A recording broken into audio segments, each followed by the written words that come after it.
Fora de Jogo apresenta 90 mais 3, o teu videocast semanal. Os mágicos Coto, Quinto e Rabassa, soltinhos para mais uma emissão.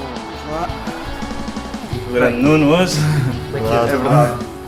Bem, sejam bem-vindos a mais um episódio de 90 mais 3. Nós hoje estamos aqui, eu sou Afonso Couto, tenho comigo os ilustres Zé Rabassa e Ricardo Quinteiro e hoje temos aqui o nosso primeiro convidado. É uma estreia, agradecer desde já a presença ao Nuno, é uma honra tê-lo connosco, é uma honra ter connosco alguém que tem tanta história no futebol português e que é história no futebol português, e ser o nosso primeiro convidado é efetivamente uma honra. Muito obrigado, Nuno. E sei que o Ricardo quer aqui fazer uma pequena apresentação. Sim, o Nuno, como disseste bem, tem um passado e um presente muito ligado ao nosso futebol. É uma das grandes figuras do jornalismo em Portugal, um dos fundadores do Donos da Bola, que, segundo sei, foi pioneiro neste formato de três comentadores. Nasceu em 1970, foi forcado quando era mais novo. Tem uma perna partida, que ainda tem os parafusos. Eu tenho aqui 14 parafusos. Ou seja, desde do que eu pesquisei, já na altura dizia isto, ainda não os tirou. Não os tirou. Sabemos que conheceu a sua mulher através da sua sogra, que era cabeleireira da SIC, e faz mundiais e europeus desde 1996, ininterruptamente, inclusive no mundial em que Portugal falhou em 98. Já me custa contar, mas eu acho que são 8 de cada. 8 europeus, 8 europeus e 8 mundiais. Ou mais. Tinha ideia que são 8. Já podia ser um recorde. Vou dizer uma coisa, olha, ainda este fim de semana no Estádio da Luz, quando acabou o jogo, saí e vêm uns adeptos pedirem para tirar uma fotografia, e quando vêm alguns adeptos, fico sempre com o pé atrás, porque não sei se vêm protestar ou se vêm... Geralmente é para protestar. Geralmente é para protestar. E eu estava ali com o pé atrás e eles disseram: não, tira uma fotografia connosco, por favor, porque nós éramos pequeninos e tu já apresentavas. Senti-me ali velho, de facto. Mas o Nuno já faz parte da nossa infância, e nós a nossa infância também foi a ver futebol. Sim, o Nuno foi para a SIC em 94, nós não éramos nascidos. Nós não éramos nascidos. Nós desde que vimos futebol vimos o Nuno também. Eu já tenho as estagiárias na SIC sem comigo, e eu digo, e elas têm menos idade do tempo que eu estou na SIC. Sim, é o nosso caso. Mas pronto, mas eu sinto-me um jovem, depois de tantos anos de televisão e de estar com várias gerações, ou seja, pais, filhos, acompanhei, sei lá, gente como, por exemplo, o Domingos Paciência, não é? Ainda agora no Algarve, na pré-época, estive com o filho. Quer dizer, e já falamos, então o teu pai, tudo bem? É assim várias gerações, e agora vêm mais gerações. Estão a surgir uma série de miúdos novos e de facto eu dou-me bem com toda a gente e tento respeitar ao máximo as pessoas. Eu acho que isso é muito importante hoje em dia. Hoje em dia e há 30 anos, não é? O Nuno coloca a amizade à frente de qualquer notícia. Não é amizade, eu acho que é o respeito, porque assim, muita gente diz assim, mas tu és de clube. Isso não tem nada a ver com o assunto. A pessoa pode ser, eu não acredito que ninguém seja de um clube ou não vai dizer a verdade por ser daquele clube, ou vai dizer que aquilo não é penalti porque ele é daquele clube, seja do Porto, do Benfica, do Sporting. Agora, aquilo que eu ao longo da minha desculpa, da minha vida sempre fiz é eu ter o máximo de seriedade possível e dizer sempre a verdade, independentemente de tudo. Por exemplo, eu ganhei uma boa relação com o Luís Filipe Vieira, e eu lembro-me a minha primeira vez que recebi um telefonema do Luís Filipe Vieira, que estava muito zangado com uma coisa que eu tinha dito, que era verdade, e que ele disse que mas devia-me ligar para eu lhe dizer, e eu disse, não, mas eu sei que isto é verdade. E o que é Portanto, que eu não era, preciso, já não me lembro o que é que foi, mas foi ele que estava a tentar contratar um jogador e estava numa reunião num hotel, acho que foi isso assim. E eu disse, não, eu vou dizer sempre a verdade, e esta é a verdade, e eu tenho a certeza que esta é a verdade. Eu posso falar consigo, e a partir daí ele gostou da minha frontalidade e da minha honestidade, e ficámos com uma boa amizade. Eu tenho tido tantas histórias destas. Tanto é que teve 3 meses no Seixal, na altura, a fazer uma grande... Sim, foi a primeira vez que o Benfica abriu as portas, e profundamente. Eu até fiquei... na altura o Benfica não ganhava o bicampeonato há muitos anos. E eu tive 3 meses ali a fazer uma reportagem que, se o Benfica fosse campeão, seria uma belíssima reportagem, se não fosse, seria uma boa reportagem, mas não seria a reportagem perfeita, não é? Sim, claro.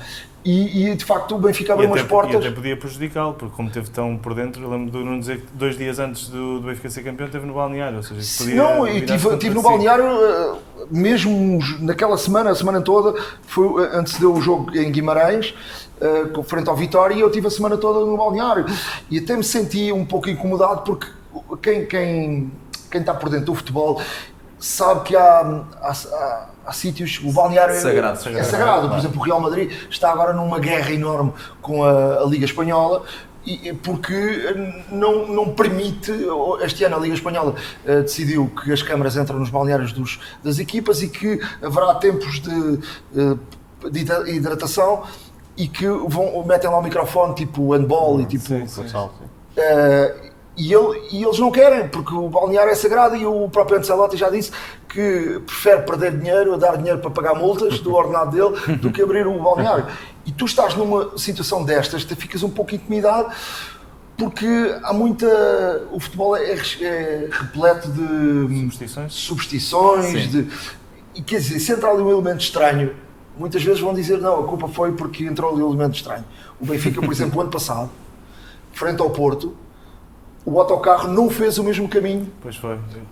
Não fez o mesmo caminho. O Rui Costa contou essa história agora há pouco tempo, mas eu estava em direto e eu disse a tal repetição de tantos jogos. E eu próprio comentei isso e achei graça o Rui Costa agora dizer isto. Foi algo que eu falei no momento, porque o Benfica vai em frente até ao Colombo e dá a volta para trás, onde não é normal. Foi uma questão de segurança, porque o autocarro do Benfica, quando vem, passa ali pelo meio das relotes e é uma verdadeira loucura. Depois faz a rotunda e entra e os jogadores não querem. Por exemplo, o Cristiano Ronaldo vai sempre sentado, vocês podem reparar nisso, atrás, do lado direito, no autocarro, no último lugar do autocarro. Entra sempre, dá um salto, antes de a seguir a escolher o campo, vão ver que ele vai buscar uma garrafa de água e é o médico que lhe vai dar a garrafa de água. O Rui Costa não saía nunca. Era o último a entrar, o Rui Costa. O Rui Costa não saía, quando saía do quarto para ir para os jogos, deixava sempre a luz acesa. O Roberto Pires, eu fiz uma reportagem com ele na seleção francesa e com o roupeiro, que era português. Jogava com umas cuecas completamente rotas, mas jogava com as mesmas cuecas há muitos e muitos anos. Acho que é da sorte. Cada jogador tem a sua forma, e é assim, tu entras num sítio e romperes um bocadinho ali com as tradições e aquilo que acontece no dia-a-dia de um clube, ficas assim um bocadinho intimidado, mas pronto, como é que o Nuno viveu? Nessa altura, creio eu, o Jesus está de saída para o Sporting e a reportagem coincide. E eu vivi isso por dentro. Teve por dentro das negociações? Eu vivi isso por dentro, esse momento por dentro. Aliás, eu vou à final da Liga dos Campeões o Barcelona contra a Juventus. Eu vou a Berlim ver essa final, vou com um avião particular do Luís Filipe Vieira. Quer dizer, e nós foi a primeira vez que o Vieira abre um jornal, acho que era o Jornal Record, e com a primeira página era o Jesus, e aquilo deu um boneco espetacular, e pronto, vivi ali um pouco por dentro e percebi algumas das coisas que aconteceram, de facto, na ida do Jesus para o Sporting. E sem poder revelar, não é? Nesse momento. Algumas não, porque não tinham a ver com aquela reportagem, mas são histórias que eu fiquei a saber e fiquei um bocadinho mais por dentro. Toda a gente percebeu que o Benfica não queria que o Jesus continuasse, não é? Toda a gente percebeu que o Benfica tentou que o Jesus fosse para fora, para o estrangeiro, mas Jesus, à última hora, quis ficar cá, não é? E o Bruno Carvalho, naquela noite, numa determinada noite, onde estava tudo combinado com o Benfica, ele deixou de atender o telefone ao Benfica e reúne-se com o Sporting e comunica ao Benfica que de facto vai para o Sporting. Ao Benfica não, ao Luís Filipe Vieira. Sim. São momentos muito particulares que só quem está mesmo por dentro é que tem. Eu acho que isto também tem a ver com o respeito, que é, quando eu falo do respeito, e há pouco falavas da questão da amizade acima da... Não, isto aqui tem a ver com o respeito, que é, tu estás a fazer uma reportagem sobre uma determinada situação. Tu cruzas-te com outras informações. E tu tens que saber respeitar o sítio onde estás e saber respeitar, e não vais usar de forma abusiva o acesso que tu tiveste para uma determinada situação. Não quero dizer que eu hoje não possa estar a contar uma história vivida por dentro, estamos aqui a falar sobre ela, mas isto tem a ver com as pessoas têm que saber estar. Não tem a ver só com o jornalismo, eu acho que tem a ver com tudo na vida. E o futebol tem muito a ver com isso, e há bocado falávamos ali um bocadinho em off, porque é que o futebol inglês é o que é, não é? Eu acho que tem a ver com a cultura das pessoas e o respeito e os jogadores e a tentar ninguém enganar ninguém e a ver a verdade. E é por isso que tem tantas amizades no futebol até hoje.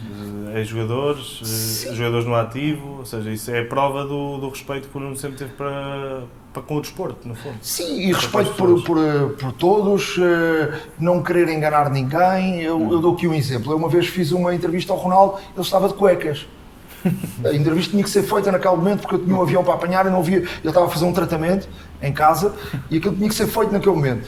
Só para vocês perceberem o que é o respeito, é dizer ao Ronaldo: veste uma camisa, vestiu, e o plano que vai aparecer é daqui para ali. E tu não passas disso. E tu não passas dali. O repórter de imagem que está a trabalhar contigo respeita isso. Eu acho que isso faz parte do respeito. Se alguém te abriu as portas de casa e fez a amabilidade de parar um tratamento para poder dar uma entrevista de forma que eu apanhasse o avião, tu tens que respeitar essa pessoa. Que histórias é que tem mais com o Cristiano Ronaldo? Eu ouvi uma que não estava a jogar ténis com ele e que o seu filho também estava lá e que o seu filho ainda era muito pequenino e não sabia quem era. Sim, isso foi no Dubai. Sim, isso foi no Dubai. O meu filho não sabia quem era o Cristiano Ronaldo, mas ele também era pequenino e, portanto, teve tempo para perceber quem era o Cristiano Ronaldo. E ele achou muita graça, quer dizer, o miúdo não sabia quem era. Mas para ele deve ser um alívio, não é? Para ele é muito complicado. Eu já estive com o Ronaldo em muitos sítios e, assim, a posição do Ronaldo é uma posição de grande privilégio no mundo, mas é uma posição de... Não chegaste também. Sim. E é muito difícil. Por exemplo, ele uma vez disse-me que o que mais gostava era ir comer um gelado numa esplanada e estar ali tranquilo. Ele é privado das coisas simples da vida, portanto, ele não pode não ser comercial. É isso. Eu fiz uma viagem com ele da Albânia, a seleção jogou na Albânia e depois ia jogar um particular, foi um gol no último minuto do Bruno Alves e que deu a Portugal, se perdesse aquele jogo ou se não ganhasse aquele jogo, podia ser difícil ir ao Campeonato do Mundo na África do Sul. Portugal ganhou e depois o Queiroz decidiu dar folga a alguns jogadores. E eu não ia direto com a seleção, a seleção e depois ia jogar à Estónia. Eu fui da Albânia até Munique com Não, eu fui no avião e ele também ia e acabámos por estar juntos. Depois ele ia de férias para os Estados Unidos. Imagina, eu tive que ficar com ele uma série de tempo e ele ia ficar sozinho, ficou sozinho no aeroporto, porque depois eu tive que ir apanhar o avião dele era mais tarde que o meu. Ele disse: eu vou meter uns óculos e um chapéu, mas agora quem é que consegue disfarçar-se com uns óculos e um chapéu? Sim. É impossível, e quer dizer, não é fácil, imagina as pequenas coisas na vida que nós fazemos. E depois podem dizer: ok, mas ele depois tem tudo o resto, ok. Mas abdica de muitas coisas, por exemplo, com os filhos, não pode levar os filhos, coisas que as pessoas fazem com os seus filhos, ir ao cinema, ir a comer um gelado, ir a um parque, ir ao centro comercial, fazer compras normais, não é uma loja normal, quer dizer, vai à loja, tem que fechar a loja. É isso. Conheceu a mulher assim. Pois, olha, foi sorte dele e ele é uma pessoa feliz com Jorginho. Portanto, é uma amizade já de há muitos anos. É uma amizade que eu tive a percepção. Aliás, a primeira vez que eu vi o Ronaldo foi assim num sítio assim como este, num escritório do José Veiga. E lembro-me de estar assim, estar com o telemóvel e até ver eu nunca mais me esqueci desse. Ele estava com uns sapatos de vela, assim, uns sapatos assim, todos pipis e sem meia. E eu vi-o e eu não sabia quem era ele, mas vi que era alguém importante, ou um jogador já que podia ter um futuro, porque depois o Veiga estava a tratá-lo muito bem, ele ia lá por causa também de botas, creio que eram umas botas. Já patrocínios. Foi a primeira vez que eu o vi. E depois, de facto, eu não acompanho muito o futebol jovem. é impossível. É difícil. Não, é impossível, porque hoje em dia a oferta, hoje em dia e desde sempre, não é? É o campeonato inglês, o alemão, o italiano, agora o da Arábia Saudita. Não sobra espanhol. tempo. Mais trabalhar. Já não sobra tempo para nada. Algumas vezes, quando por exemplo as equipas vão fazer jogos, com equipas de países assim que não têm tanta visibilidade, eu vejo, gosto sempre de ver alguns jogos para perceber coisas muitas vezes tenho que pedir os jogos aos empresários que têm aquele programa que tem acesso a todos os jogos, Sim. que eu agora não me lembro o nome do programa, mas é o scouting, uma coisa de scouting. E dizia eu que tive a percepção, logo naquela altura, ali em 2004, 2005, por aí, que de facto ele ia chegar muito longe. E eu propus fazermos uma grande reportagem que se chamou Planeta Ronaldo. Exato. E que foi uma coisa até levou muito tempo a fazer, demorou cerca de 8 meses. Esteve na Madeira, no bairro de Falcão? Sim, estive na Inglaterra variedíssimas vezes e foi de facto o primeiro documentário que se faz da vida do Ronaldo. E há uma coisa, eu um dia deixo recuperar essa declaração, há uma coisa que me marcou.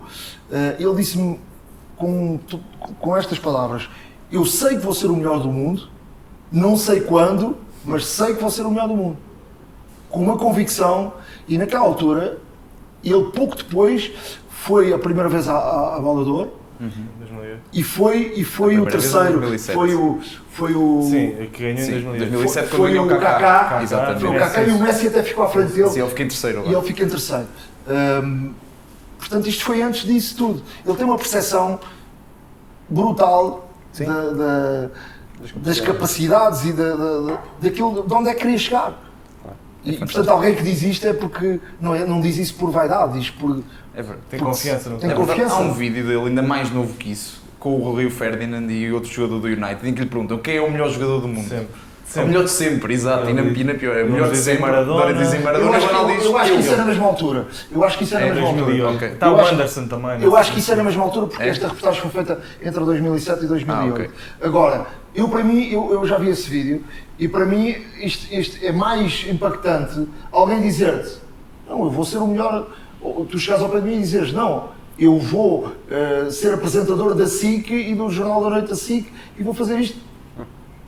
E olha para mim, Não, e tu dizes, e eu digo assim: pronto, está bem, ok.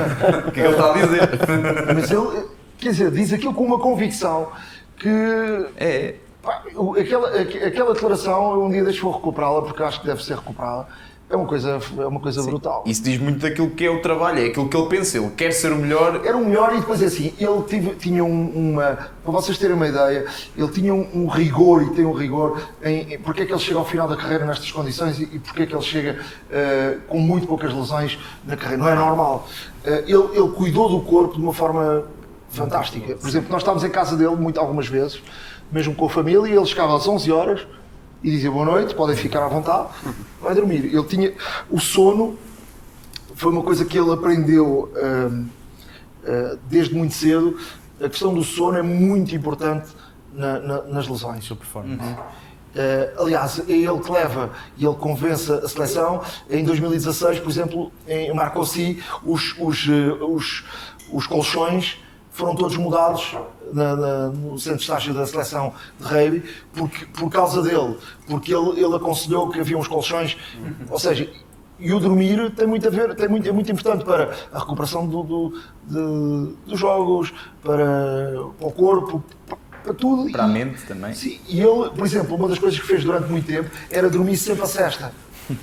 Dormia sempre em Madrid, dormia sempre... Eu não sei se ele continua a dormir Influência dos agora. espanhóis, se calhar. Não, é porque ele desde muito novo ele estudou e ele quis aprender coisas que tivessem a ver com o corpo. Portanto, o conhecedor do seu próprio corpo. Falou com médicos, com muita gente, leu muito sobre isso e eu acho que isso tem muito valor também. Um jogador chega onde chega, mas também tem esta capacidade de poder querer aprender.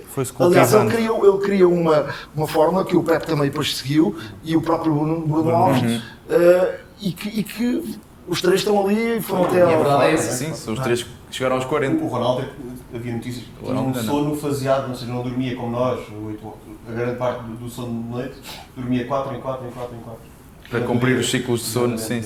Eu estou convencido que ele jogará o Mundial dos Estados Eu Unidos. também tenho essa Também convicção. tenho essa convicção. Convicção e quase certeza, porque eu acho que a FIFA vai querer. O Messi vai para os Estados Unidos nesta altura, porque é a grande promoção do futebol nos Estados Unidos. Sim, para o Mundial. A própria Apple paga e a Adidas pagam grande parte da ida dele para lá, portanto isto agora vai ser uma sequência de promoção do futebol nos Estados Unidos e a FIFA vai obviamente querer que Ronaldo e Messi estejam lá. E terminam aí os dois. E terminem os dois. E Sim, que, sim. pronto, depois do Messi ter ganho, que agora ganhou o Cristiano É Ronaldo, isso. levanta a taça. Um contra o outro, isso seria épico. Por falar em seleções, Nuno, como dissemos há bocado na intro, o Nuno tem um acompanhamento da seleção brutal desde 96, já lá vão 20 e muitos anos. Acredito que 2004 tenha sido dos anos mais marcantes, até porque foi um Euro jogado aqui em Portugal. Eu ouvi o Nuno falar de muitas histórias, sobretudo do Petit.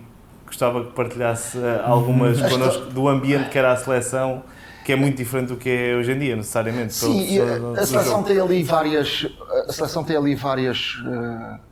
fórmulas. A seleção, quando começa em 96, começa muito mal. Ou seja, naquela altura era uma rebaldaria. Há o caso Paula, nessa altura? Sim, há o caso Paula, há o caso os jogadores que saíam do centro de concentração e Iam Para dar umas à sua vida. escapadinhas umas assim. escapadinhas, havia muita aquilo que é hoje a seleção é o dia e a noite. Mas a seleção também aprendeu com isso. Eu acho que isso já vem de trás. E porquê é que nós não vamos ao Campeonatos da Europa e do Mundo desde 86, não é? Porque Saltilho foi o expoente máximo da rebaldaria. Das não é? organização. Ainda no outro dia encontrei uns jornais antigos, porque eu guardo tudo, e estava a ver uma história do Inácio, que é um senhor mexicano, um português que vive lá no México, ofereceu um grande jantar, um almoço à seleção. O homem no final estava a chorar e o Inácio diz que estás a chorar porquê? Para a merda do almoço que nos deu. Isto aconteceu, ou pelo menos veio escrito no jornal. E portanto, há ali essa tal transição. Hoje, e depois há ali uma pessoa muito importante na seleção nacional, que é o Scolari. O Scolari vem como campeão do mundo, o Scolari vem também de conseguir, o Brasil já não ganhava há muito tempo. 94 tinha sido o último, não é? Não, 94 até 2002, não é? Já não ganhava há bastante tempo, não é? O Brasil, ele conseguiu montar a família Scolari, não é? E esse truque conseguiu transpor aqui para Portugal. Antigamente as pessoas iam ao futebol, cada um com a camisola do seu clube. E hoje já me faz confusão quando vejo alguém com uma camisola de um clube na seleção nacional. E o Scolari implementou isso, implementou as bandeiras nas casas, implementou a própria religião dentro do grupo, por exemplo, era um agregador. Sim, e esta, por exemplo, hoje discute-se muito esta questão do João Félix e do Cancelo, mas a verdade é que o Roberto Martínez não está a fazer mais nem menos do que fez o Scolari. É ser um pai. Não é ser um pai. A seleção é um grupo. São num grupo mais Porquê? fechado. Porque tu não tens tempo para treinar. Tu não tens tempo para Criar rotinas. Para trazer jogadores novos e depois tens que os trazer aos poucos e para se irem integrando. É muito mais fácil tu teres já um grupo praticamente feito e os jogadores entrarem nisso. Por exemplo, ele já fez o mesmo na seleção da Bélgica. O Hazard não jogava nunca no Real Madrid, foi colocado de parte no Real Madrid e continua a ser uma figura principal da seleção da Bélgica. Portanto, hoje fala-se muito nisso, mas o Scolari fez isso. O Scolari decidiu que o guarda-redes dele era o Ricardo. Sim, o Vítor Bahia nunca... O Vítor Bahia nunca foi à seleção e o Vítor Bahia merecia ir à seleção. Era campeão da Europa naquele momento. Não, e era um grandíssimo guarda-redes, não é? Sim. Eu agora por Vítor Bahia lembrei-me de uma história que nós fizemos. Foi assim que fez nos Donos da Bola. Imagina isto acontecer nos dias de hoje. O Vítor Bahia era patrocinado por outra marca que não era... Imaginem, hoje a Nike patrocina a seleção e o guarda-redes é patrocinado pela Adidas. Era o caso do Vítor. O Vítor era patrocinado por outra marca que eu já não me lembro, e era Olympique, acho eu. E ele mudou a camisola, cozeu o símbolo da seleção e foi e jogou com uma camisola de outra marca. Isso é impossível. Isto é verdade. Impossível. Isso era impossível hoje.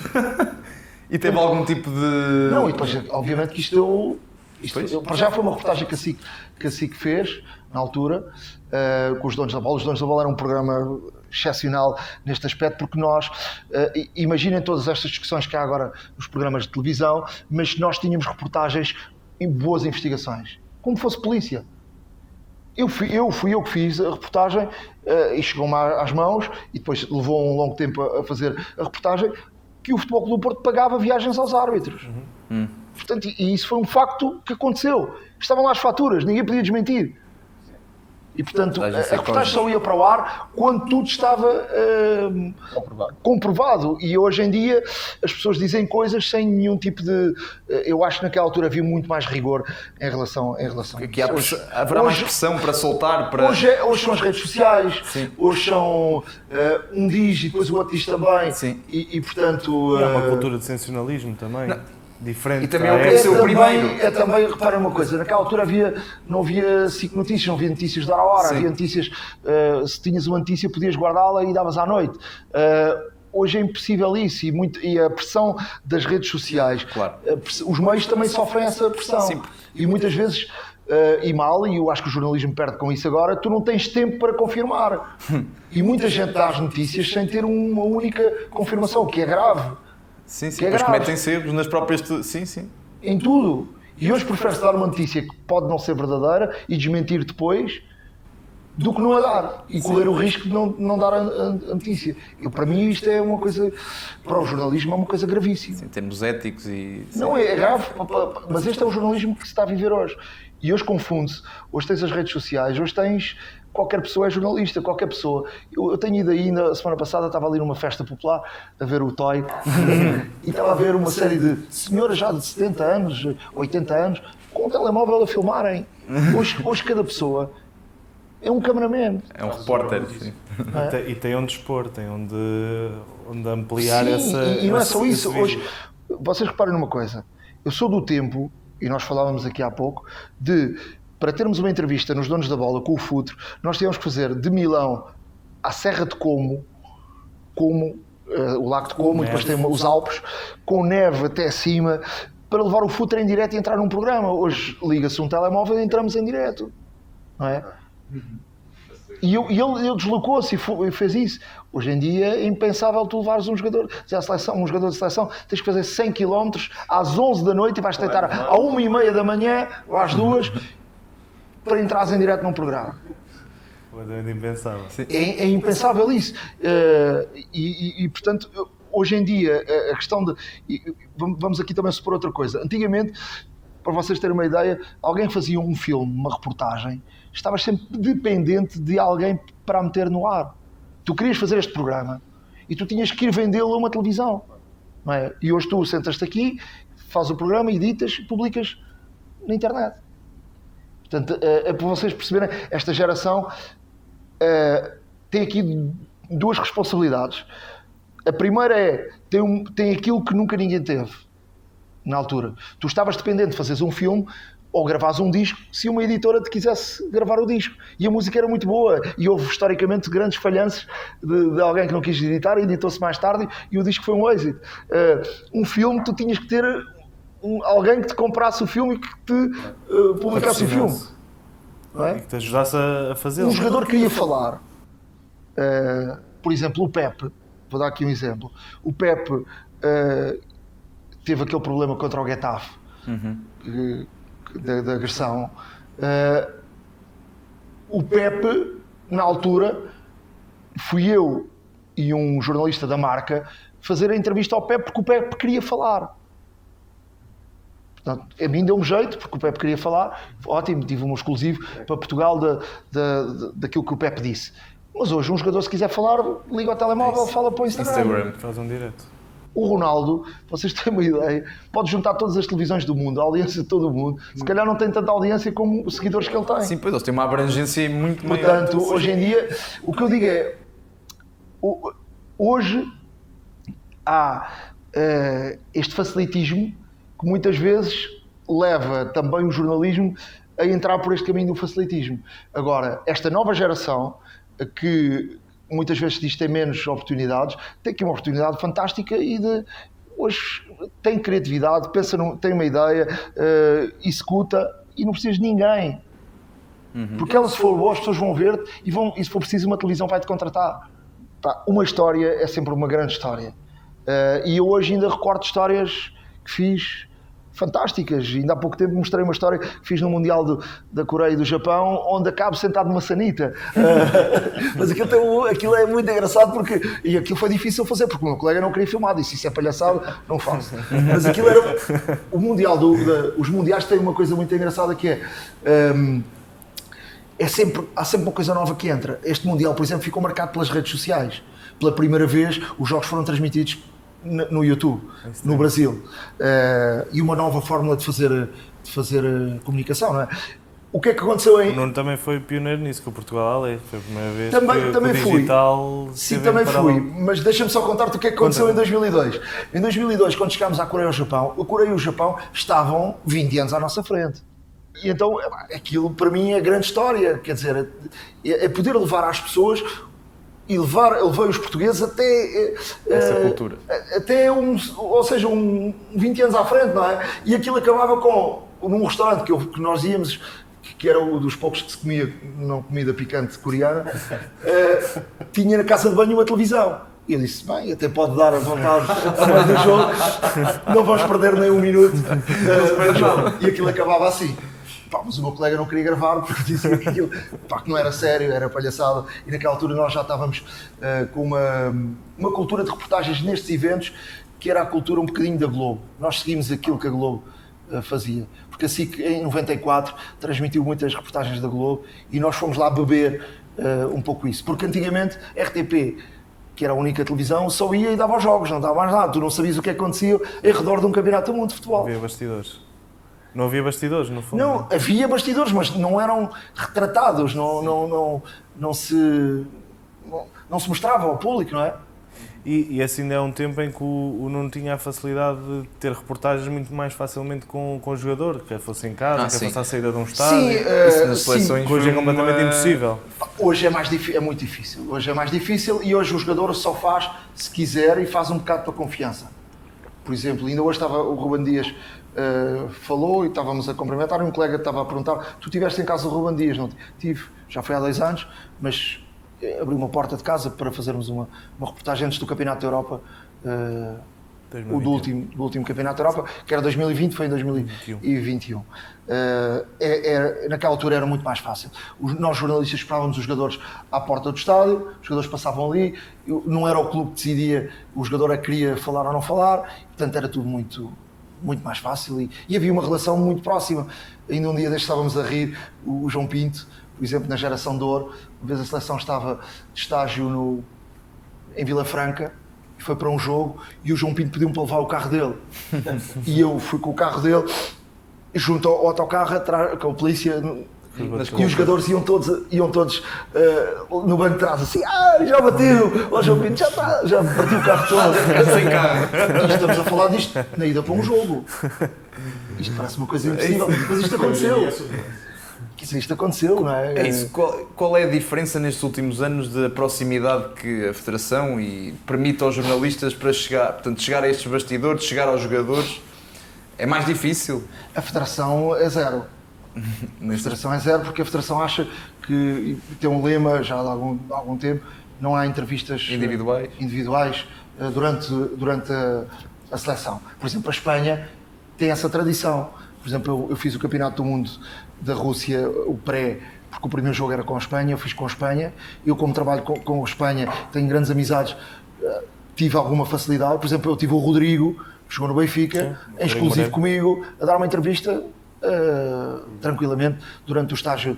Isso em Portugal, a Federação acha, tem o seu direito de achar e temos que respeitar isso, mas quebra um pouco. Os clubes têm muitas restrições à volta porque isto acontece na sequência do seguinte: isto acontece na sequência de os jogadores iam à seleção e havia muita gente que aproveitava as idas dos jogadores à seleção para fazer perguntas sobre os clubes.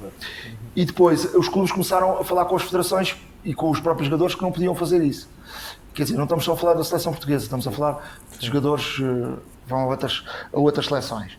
E foi o início Da viragem. não, para depois a federação dizer que não queria, porque e houve uma altura que a federação então não deixava fazer perguntas, o que isso não está correto, sobre o jogador depois se quiser falar, responde ou não responde. Mas eu recordo-me, por exemplo, o último incidente foi em Sevilha, no Portugal, Espanha-Portugal, que não deixaram um jornalista fazer uma pergunta ao Ricardo Horta sobre a questão do Benfica.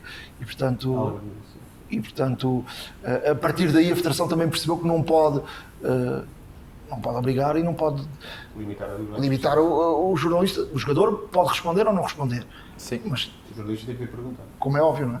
E eu, fazendo esta ponte da federação, fazia também para Carlos Queiroz, que eu sei que foi um selecionador que teve alguns conflitos com jornalistas, teve em 2010 e inclusive ele deixou de dar as convocatórias em direto. Não sei se recorda disso. Já não me recordo disso. Não me recordo disso. Eu recordo-me da Covilhã. Isso foi outra Um estágio polémico.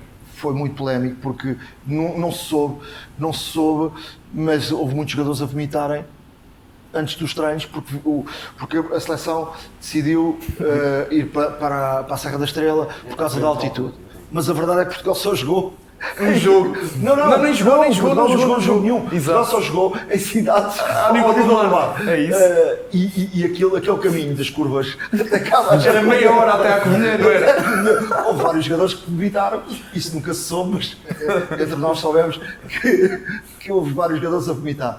E pronto, isso foi o início, e depois foi a questão do doping, do controle antidoping.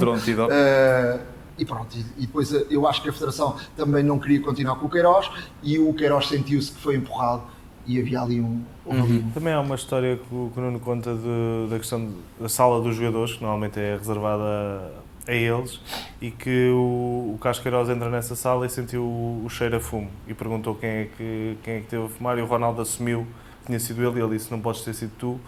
E que isso foi uma grande diferença para depois aquilo que foi o Fernando Santos. Sim, até porque o Queiroz fez uma coisa que foi errada na seleção, e se calhar ele hoje assume que não foi correta, que foi a seleção tinha a tradição dos jogadores, staff técnico, toda a gente comia na mesma sala. E o Carlos Queiroz decidiu que os jogadores comiam numa sala e depois todo o outro staff comia noutra sala, e dividiu ali o grupo, e isso caiu um bocadinho mal na seleção. E depois o treinador nunca entra na sala dos jogadores. É uma regra do futebol. O cais sagrado. É como no balneário, muitos treinadores têm o seu balneário, vão ao balneário, e muitos deixam os jogadores ali no dia-a-dia, por isso é que há os adjuntos e há aquele que é para ir lá controlar e saber, e poder saber alguma coisa do que é que se vai falando e saber ser os ouvidos do treinador no clube. Mas eu acho que isso foi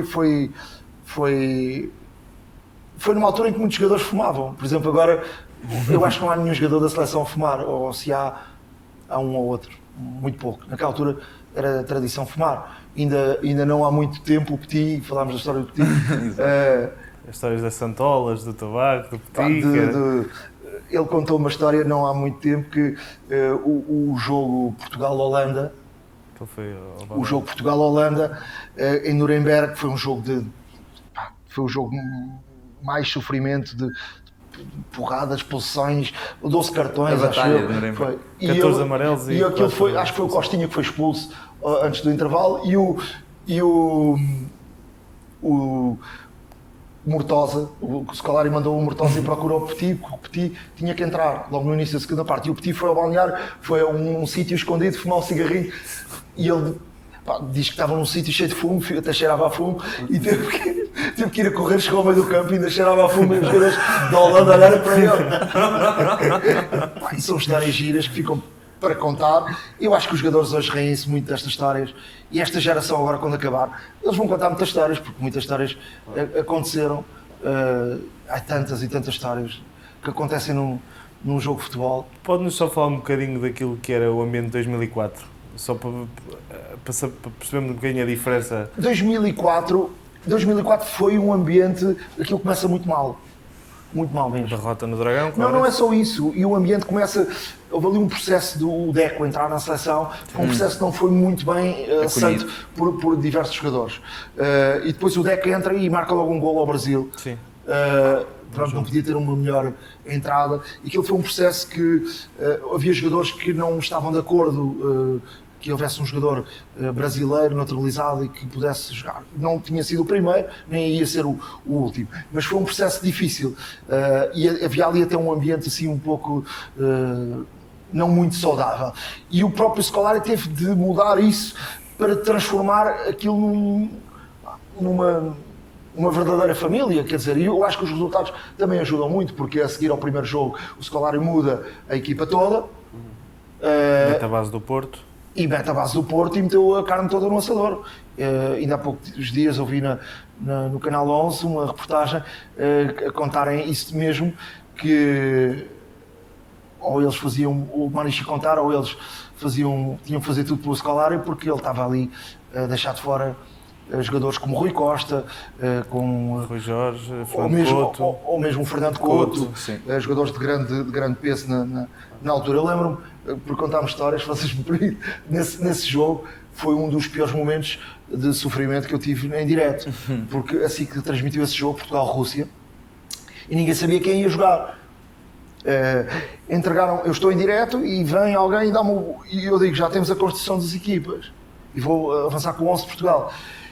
E quando me dão aquele papel, o primeiro papel que eu não sei se vocês sabem, mas o primeiro papel que é escrito para as condições das equipas é o nome dos jogadores todo. E depois aquilo é que vai ou seja, o delegado entrega esse papel com o nome dos jogadores todos e depois isso com uma ordem aleatória, não é? Muitas vezes começa no atacante, vai para o número e depois eles é que passam, metem o nome abreviado do Deco. Acontece que eu, quando deram o papel, Anderson Souza, Armando Teixeira, vocês sabem que é o Armando Teixeira? Armando Teixeira, Anderson Souza. Nuno Ribeiro, que é o Maniche. Não, por aí tudo bem. Só que depois o problema é que havia um Nuno Ribeiro que estava na equipa titular e havia um Nuno Ribeiro que estava no banco. Porque o Nuno Ribeiro é o Maniche e o Nuno Ribeiro é o Nuno Gomes. Pois é, exatamente. E eu em direto, aquilo foi uma coisa inacreditável. Para já descortinar os nomes todos e depois perceber o 11, porque o Scolari tinha mudado uns 7 jogadores. E depois, quando cheguei ao Nuno Ribeiro, agora qual é o Nuno Ribeiro? Se tivesse os dois a jogar, estava tudo tranquilo, os dois do banco. Agora, quem é o Nuno Ribeiro que está no banco e quem é o Nuno Ribeiro que está na equipa titular? Foi um direto catastrófico. E não havia aquela facilidade de pesquisar ao Google aquela coisa, exato. É isso. E o direto é uma coisa. O direto é a pior coisa do mundo, porque o direto estamos dependentes de outras pessoas. Sim. Eu, num jogo do Benfica, estava em direto e fiz a asneira eu também havia uma dúvida no meio campo e alguém disse assim: já tenho o 11. 10 segundos, já tenho aqui o 11, eu vou-te dizer ao ouvido o 11, ok? Na baliza, Vlaco Dimos, na defesa, já não sei quem é que estava na defesa, e depois no meio campo parou. Eu vi esse vídeo hoje, parou! E eu fiquei assim, e agora o que é que eu faço? E eu fiquei calado e parece que tive ali uma branca, mas não tive uma branca. Quem teve a branca foi a coordenadora que me estava a dizer os nomes ao ouvido. Quer dizer, eu podia hoje com calma, tranquilidade, dizer não, estamos aqui a dizer os nomes ao ouvido e eu vou receber a informação e dizer tal. Mas no momento não é fácil. Não é fácil e a pessoa muitas vezes não sabe como reagir. Claro. Por exemplo, aquele direto de Sevilha, onde apareceu aquele direto, foi-me dito a mim, quando eu entrei em direto, foi-me dito que o microfone está desligado. E quando o microfone está desligado, o que é que acontece? Não há som. Não há som, é isso. Mas a verdade é que havia som. E está ali em loop. Não, havia som, não foi do microfone. Havia som porque alguém na regi levantou o som da câmara. As câmaras têm som, como estava num sítio silencioso, levantou o som da câmara. Eu digo, não há som, eu fiquei ali a enrolar, a ligar o microfone e a enrolar, porque depois os microfones duram aquilo, são para aí 10 segundos a ligar. e eu é que fiz figura de urso, não é? Mas, Nuno, pegou muito bem, nós trazemos aqui alguns vídeos desses momentos para reagir. Vamos pedir aqui à nossa Aninha para pôr ali, desses momentos, que são efetivamente momentos... Mas cada momento destes tem uma história. E... É isso, e nós também trouxemos aqui 3, para nós sabermos então qual é a sua versão da história. Este aqui tem a ver com a tal caso Paulo. Aliás, os jogadores Tem o têm caso Paulo e a forma de tudo o que se tem passado, e durante esta semana bem mais novo, se falou Sim, mas está melhor agora. jogo, e faço agora aqui um parênteses para 97, dizer o ano em que eu nasci. Nós durante dois este nascemos. direto aqui da SIC estamos a ser atacados com água e com imensas coisas. Eu não acredito que sejam jogadores da seleção portuguesa, porque eles mesmo são profissionais e nesta altura eles não lhe devem acertam. estar logicamente a descansar nos seus quartos. Acredito que seja alguém paralelo à seleção. Lamenta-se esse facto e mais uma vez digo, não acredito que sejam jogadores da seleção, porque esses são Obviamente que eu sabia profissionais que e eram amanhã têm um jogo. Certinho de saber. Acredito sim que seja alguém paralelo à seleção que esteja a incomodar a reportagem da SIC. Dizia eu que os jogadores são profissionais e por isso mesmo durante esta semana eles têm mantido sapatinho da moda, calcinha larga, antiga, que rodeiam eles estavam a tirar, isto eram rolos de papel higiênico. o caso do Arménia, Ucrânia, rolos de papel higiênico molhados. esta notícia do Rui Mas não Águas, acertou nenhum, acertou foi no julgo câmara. que o Rui Águas conversou com alguns dos jogadores presentes aqui na seleção, mas nenhum jogador quis tomar Isto é outro mito isto é outro mito que ficou desta Foi tal e desta qual, não reportagem. foi? Porque eu digo a um jornalista que eles atiraram os rolos e atiraram sacos de água quente, e houve alguém que disse que era xixi.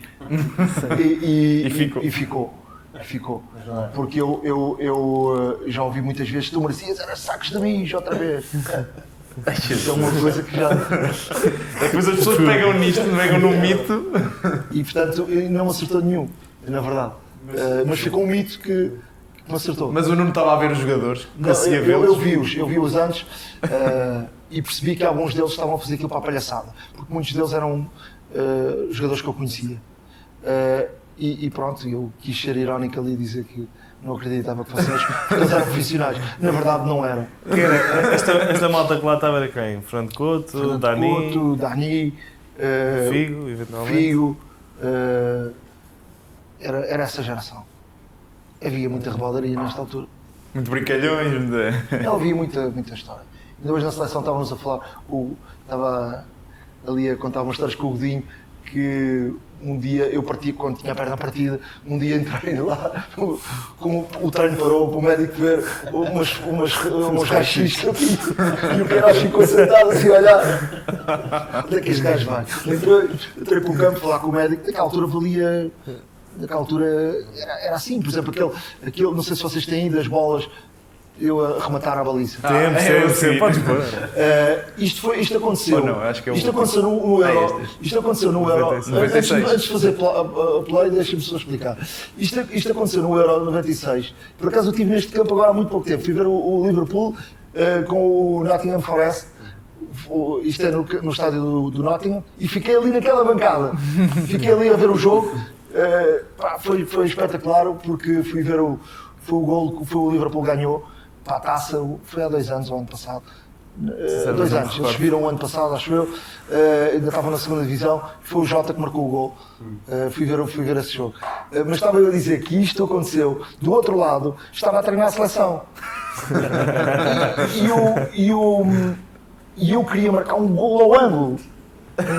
Eu nunca tive assim muito jeito para o futebol, é verdade, mas eu queria marcar um gol ao ângulo. E depois o roupeiro da seleção estava lá e disse: pá, não acredito neste gajo, este gajo está a fazer de propósito. Porque isto foi, sei lá, umas 10 vezes. Uma foi para a bancada, eu depois eu acho que sou valia do meu colega. O câmara, eu não acredito nisto. Mas sabes uma coisa? Antes do play, em 2016, no Portugal AD, eu fiz a mesma coisa, com uma bola de rugby e com umas botas calçadas, e acertei à primeira no ângulo. A bola não era redonda. técnicas já os jogadores têm. O que falta para esta seleção ter êxito são os golos. Mas percebe-se a intenção de ser a... Lá foi à bancada, buscava ali.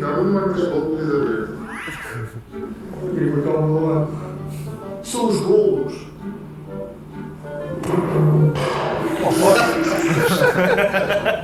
Excesso de pontaria. Técnicas já os jogadores têm. O que falta é esta seleção para ter êxito. Mas o texto estava bom. O texto Mas ainda está desadaptável. Isto não foi direto, isto fomos Sim, nós. sim, sim. Isto fomos nós. Sim. Nós tínhamos uma cassete na SIC, no tempo das cassetes, com os nossos apanhados. Há coisas muito giras, ainda hoje nos rimos de palhaçadas. Isto foi durante uma reportagem, portanto, isto, se nós não quiséssemos, ninguém sabia. Isto fui eu próprio que Quis brincar? sim, quis mostrar isto. Acho que foi nos 25 anos de SIC, ou algo assim. Mas isto não foi direto, ou seja, isto foi. Depois, quando foi para o ar, foi uma coisa certinha e o gol foi mesmo gol. Estamos... Temos mais um. Já agora temos o. Que este aqui é o dos improvisos.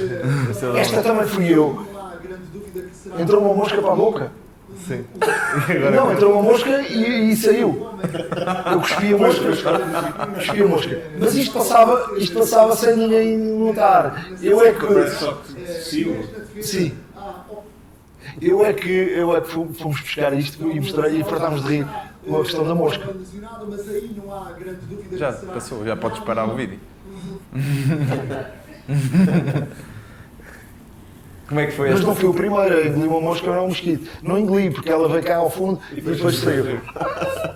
Mas aqui lidou muito bem, aqui isto foi... Não, este até correu Este bem. aqui foi espetacular, já é a experiência também ajuda. Não, isto foi sorte, porque eu sempre disse a mosca. Se tivesse engasgado, aí não tinha hipótese. Aí não tinha hipótese.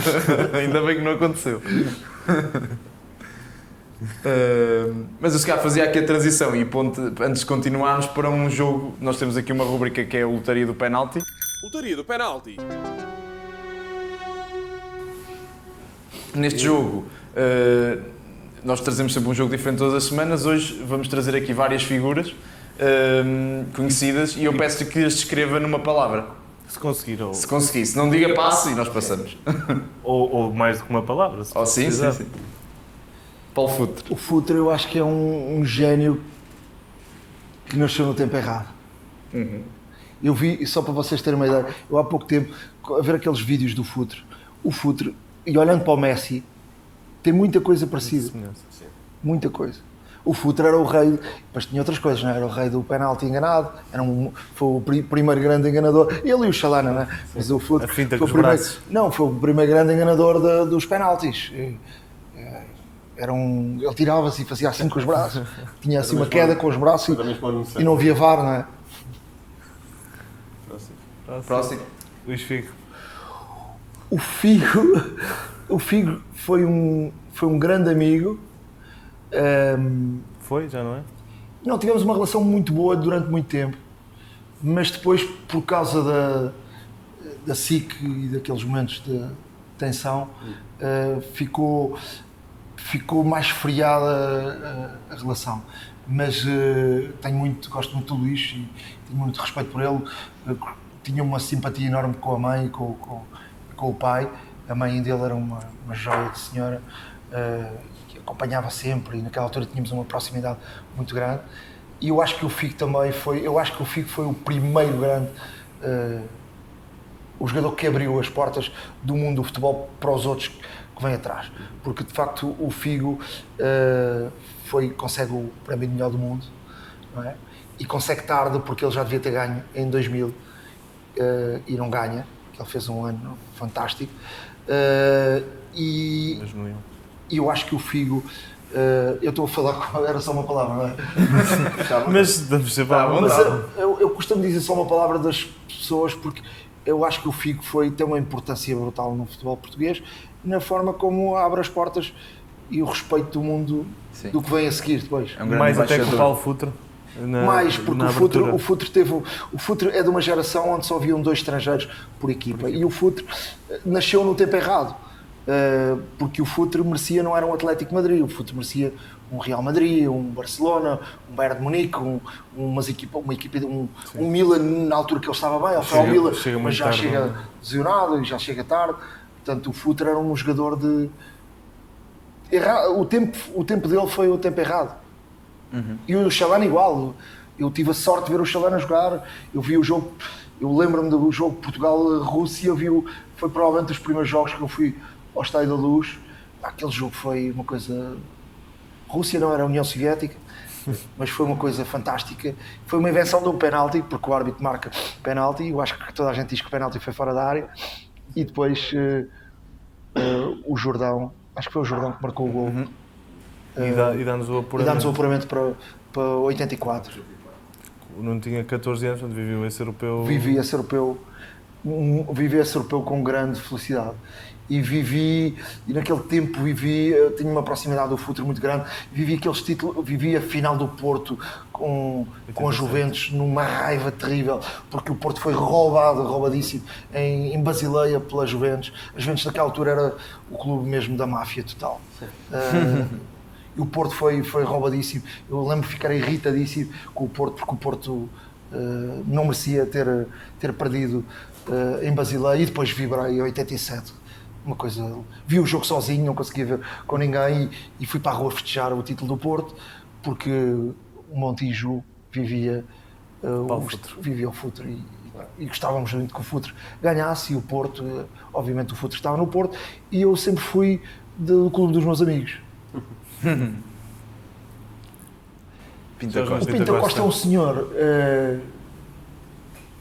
pessoalmente é uma pessoa encantadora, com uma história fantástica, uma pessoa demasiado culta e muito engraçada, com uma ironia tremenda, mas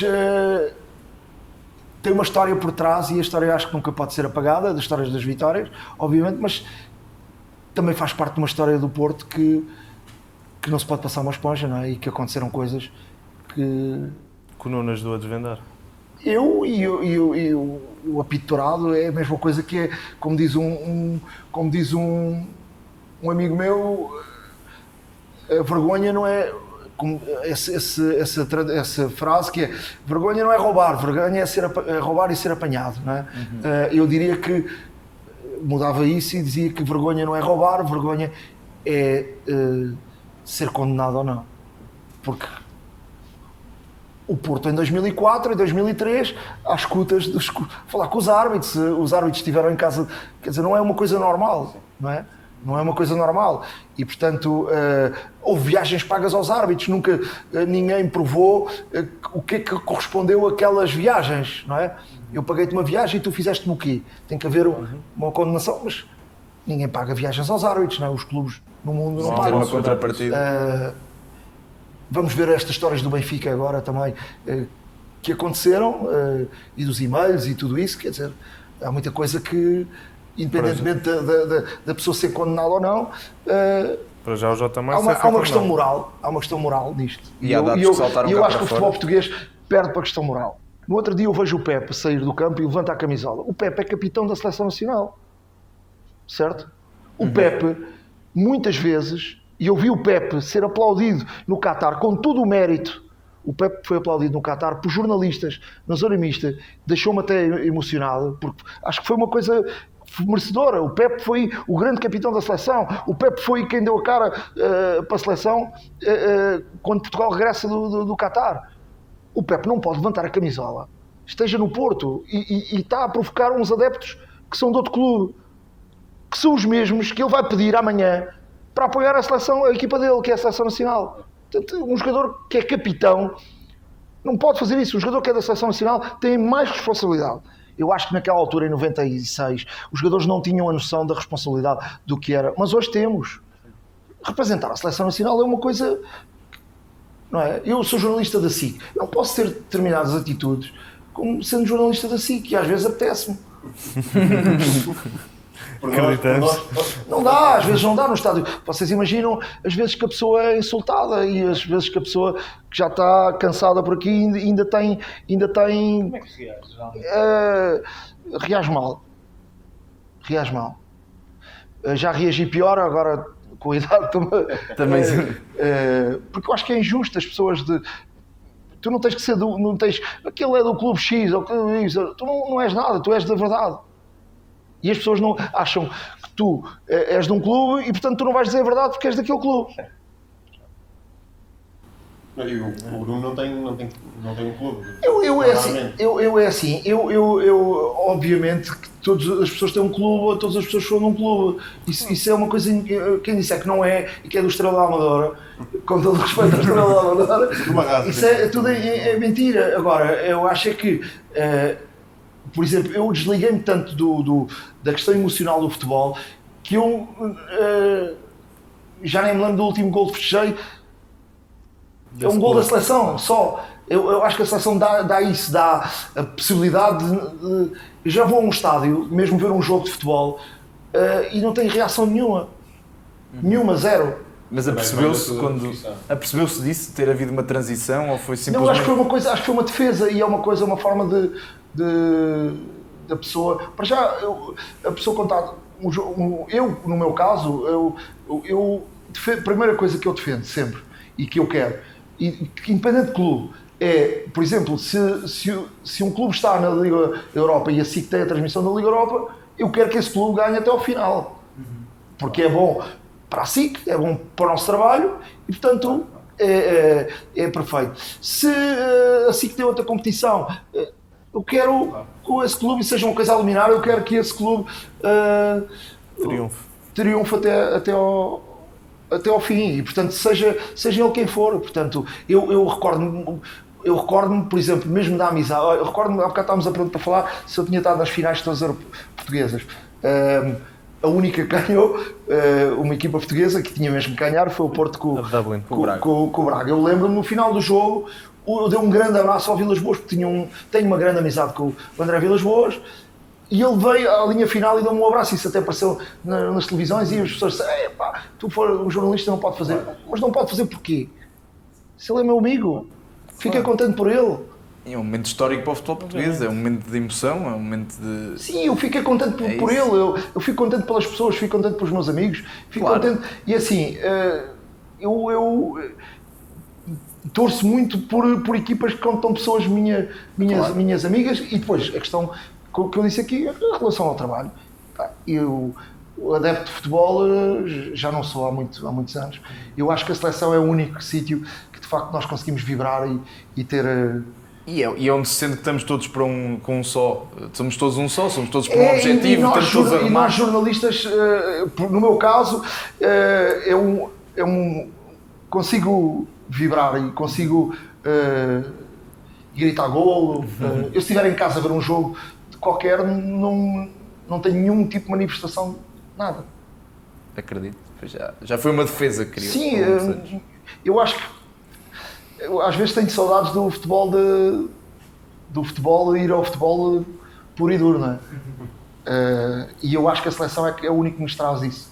Nuno, e Rui Costa? O Rui Costa foi um maestro, o Rui Costa foi um grandíssimo jogador. Grandíssimo jogador. O Rui Costa tinha uma qualidade no campo, uma coisa... Verdadeiro número 10.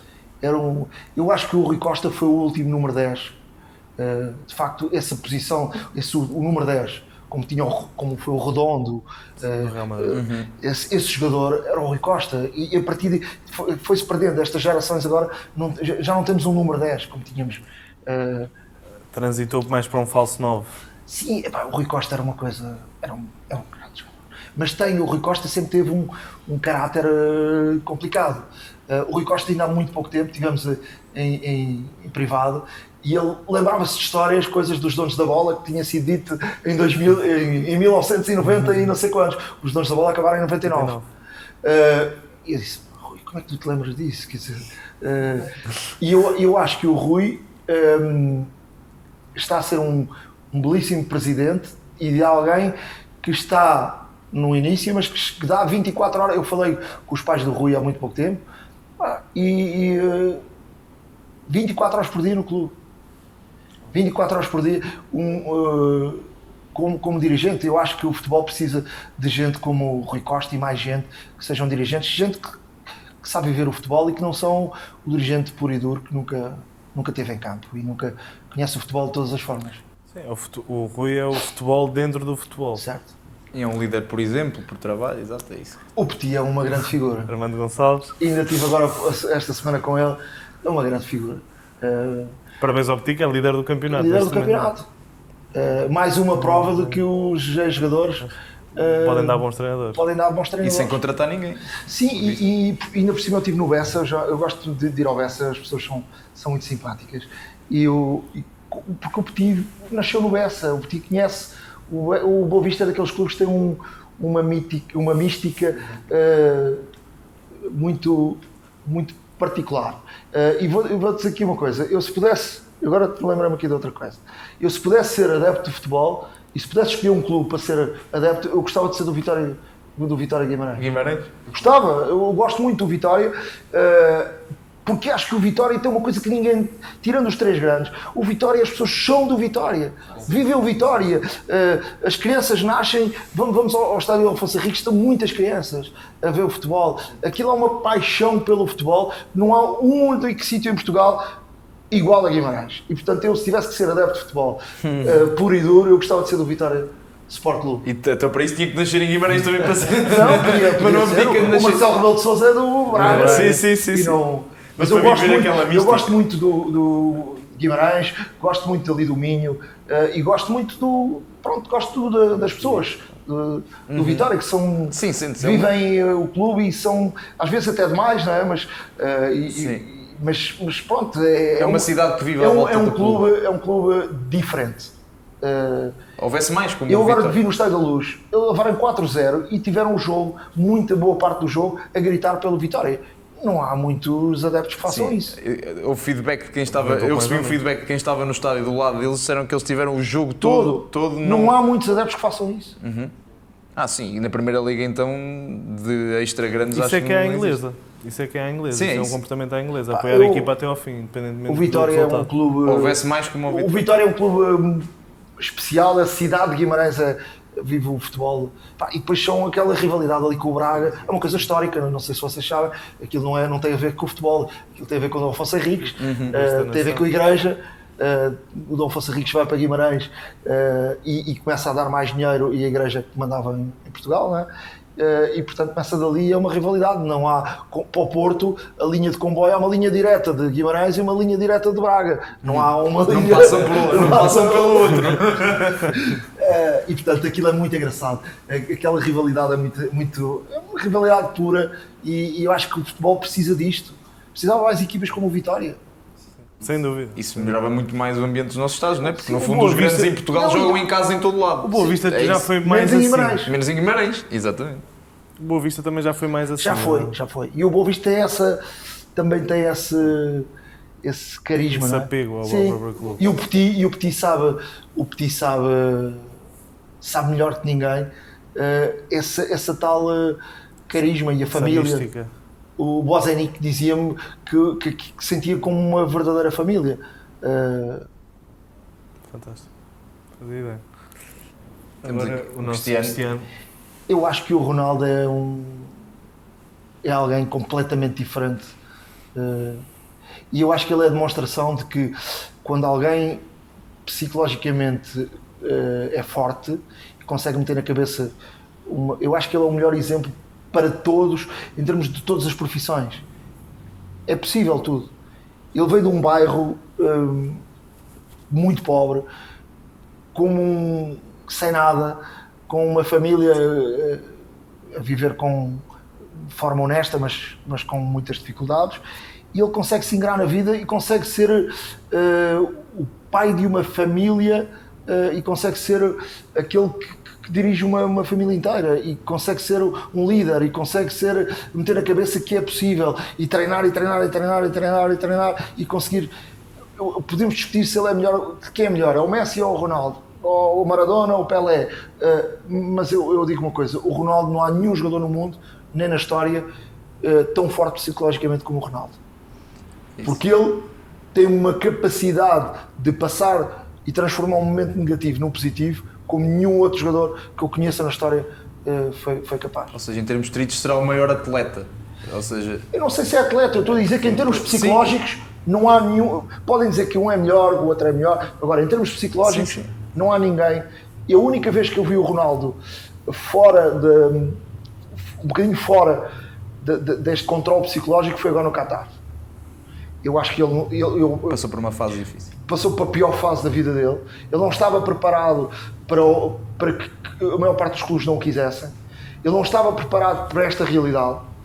Mas ele próprio contou aqui na conferência de imprensa de regresso à seleção que mesmo esse momento ele conseguiu transformar o pior momento da vida dele num momento bom. E ele aprendeu desse momento mau da vida dele e eu acho que ele hoje é outra pessoa. Por exemplo, vocês reparam que o Ronaldo teve muito tempo sem falar. Hoje fala, vai às conferências de imprensa, ainda agora foi quase todos os jogos, todas as janelas de jogos foi à conferência de imprensa, esteve disponível para os jornalistas na zona mista, falou agora no Algarve com os jornalistas 2 vezes. Ele próprio está diferente. Para melhor, eu acho que... Uma questão também do falecimento do filho. Do filho. Isso ou seja, eu acho que foi uma série de coisas que aconteceram e eu acho que o máximo de tudo foi quando tu vês que o mundo do futebol não te aceita ou não queres os melhores clubes. Quer dizer, eu acho que deve ser muito difícil. Quando foste o melhor de sempre, depois seres rejeitado. Sim, e fazer aquilo que se fez no Manchester United, ele tem toda a razão de dizer aquilo que se diz no Manchester United. O Manchester United é um clube velhíssimo. Eu conto aqui 2 histórias que vocês dizem que dizem que é impossível. No tempo do Mourinho, eles jogaram uma segunda-feira quando o Mourinho se pegou com o Conte. Sim. Jogaram em Londres uma segunda-feira e jogavam na quinta-feira a Liga Europa. Eu fui a Londres e depois fiz o caminho. O Porto jogava com o Leicester, fui a Leicester fazer esse jogo e depois fui para Manchester para fazer o jogo de quinta-feira. Quando acabou o jogo, a equipa vai, estamos a falar do Manchester United, não é? Um dos melhores clubes do mundo. A equipa vai para o aeroporto para apanhar o avião de regresso a Manchester, não havia avião. Houve um problema de logística, não marcaram o avião, a equipa teve que vir de autocarro. Chegaram às 6h30 da manhã a Manchester, quando, passado 70 e poucas horas, tinham que estar em campo outra vez para jogar. Com recuperação, O campo do Manchester United não tinha luz. O Mourinho queria dar treinos à tarde e não podia, só podiam treinar de manhã. E digam lá, mas como é que é possível? Numa rasa à luz. Não é? Numa rasa à luz. Quer dizer, ele tem toda a razão, o clube estava, muitas das coisas, até a porteira do clube era a mesma quando o Ronaldo saiu de lá, continua a ser a senhora velhota que estava lá ele queixava-se da parte da nutrição, por exemplo, a parte da nutrição Do ginásio. Sim, é o que eu estou a dizer, é tudo velho. infraestruturas no Tudo fundo, velho. renovadas. Tudo muito antiquado. Tudo muito antiquado mesmo. Manchester United parou no tempo. Parou no tempo e muitos clubes ingleses evoluíram e transformaram os seus... Até o próprio estádio, o Old Trafford, é um estádio velhíssimo, não é? E pegando nisso está a dizer, Alex Ferguson. O Alex Ferguson é uma pessoa muito engraçada. Eu agora, a última vez que estive com ele foi no 7-0, foi no Manchester United-Liverpool. O Liverpool-Manchester United, fui ver esse jogo e ele estava um bocadinho abalado. Estava um bocadinho abalado, mas ele é uma pessoa muito engraçada. Gosta muito do tinto português. Adora. Eu tenho uma história com um amigo meu ofereceu uma garrafa de vinho, uma garrafa de vinho tinto num almoço em Manchester e eu ia para o estádio e disse, agora não posso levar a garrafa para o estádio. Como é que eu entro no estádio com uma garrafa de vinho tinto? Porque ainda por cima ali em Inglaterra toda a gente é revistada, até os próprios árbitros. Encontrei-o à porta. Disse, Alex, tenho um presente para si. Ele gosta de ser tratado por Alex. Dei-lhe a garrafa de vinho, ficou todo satisfeito. Numa jornada a seguir, porque eu fiz esse ano todos os jogos da Liga Europa do Manchester United, que o Mourinho vai à final e ganha a final. No jogo a seguir disse, traz outra.